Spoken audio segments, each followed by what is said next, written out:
الرحمن الرحيم وقلنا لعلنا قلقا عسي waxaan qarashaadka soo galo waxay nooga baxaan masaariif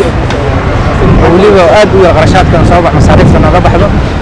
waa wax yar soo galo qarashan saa u badneen hadaan nahay tolli hadaan nahay darwada mooto wadan nahay aabbo toddoba cunug dhalayna waa nahay deganna guri kiraa yoomi waxa ay soo gashay markay ugu badan tahay $20 $20kaas doolarna waxay ku baxdaa kirada guriga iyo biyihii iyo korontadii iyo waxbarashada carruurta ما شاء الله وكل وربايت قلقنا عسي أنا ومجا محمد الشيخ نور حسن هذا وسولوين برنامج قلقنا عسي والله العليه وحكم بحذا الموقف أول الشغال كذا وحكم بحذا ديل كي يقولي بجاج كمل كي لو شغال كي من مرة أو $10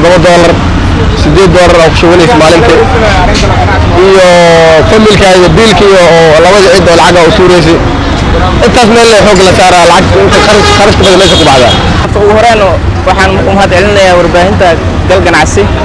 marka xigta hadaan ka hadlo yani muhiimadda su'aasha la weydiiyo oo ah qarashka ugu badan inta kaaga baxa marka waxaan isleeyahay ana ahaan qarashka ugu badan wuxuu ku baxaa dhanka kirada iga baxa يعني صوت المحيطة برياشو خالي أخاصهان يعني دقمة وابر عن دقناهي بري بحا قولكي بحا كيرهان لو دقينيها $100 كانوا ير $17 marka waxaan leeyahay intaas oo ku baxa dhanka kalena qarashka ugu badan wuxuu ku baxaa dhanka iyo biilasha sababtan waxay tahay yani wax walba maanta Soomaaliya waa qaali maanta oo aan qarash gareeyo oo teleefankeyga ama akoonkeyga ay ka baxdo badanaa marna waxay ku baxdaa cashuur marna waxay ku baxdaa xagga nolosha ma ilaa soo ogtaa wadankan waxa waaye ma sha Allah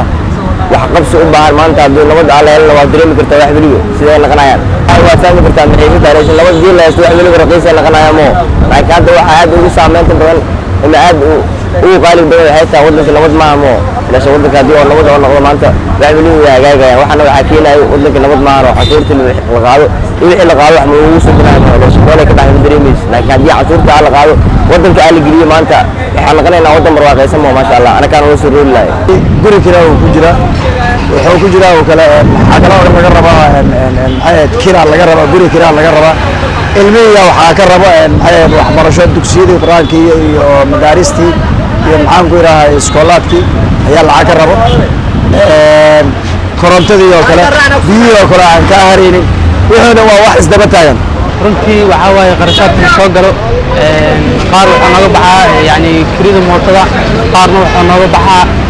biil hadayna qato kamida aan biilno yani qaarna waxay naga baxdaan guryo aan deganaanay kiridaas wallahi ma sha Allah wax maanta la shaqeeyay guri waa laga baahan yahay marka dakhliga dibaatadiisa waa intaas